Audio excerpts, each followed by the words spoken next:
O, tarix sahəsində sadəcə bir siyasətçi kimi deyil, taleyin ən çətin anında xalqının ümid çırağı kimi çıxmışdı. Zamanın sərt sınaqları qarşısında sarsılmayan iradəsi, uzaqgörən siyasəti və xalqına olan sonsuz sevgisi ilə bir millətin yenidən dirçəlişinə yol açdı.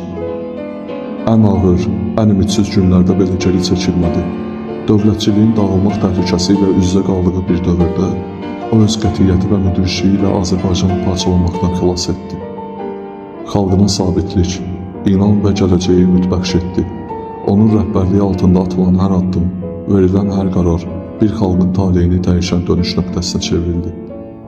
O yalnız xilaskar deyildi, o həm də qurucu idi.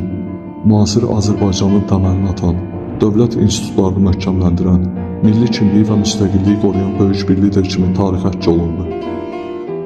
Bu gün də onun adı ehtiramla çəkilir, xatirəsi dərin hörmətlə yad olunur. Çünki o yalnız bir dövrün lideri deyil, bir millətin taleyini dəyişən böyük bir tarix idi. Xalqının xilaskarı, dövlətinin memarı və əbədi yaşar lideri. Əziz ruhu uca Allaha, xatirəsi isə bizlərə əmanət olsun.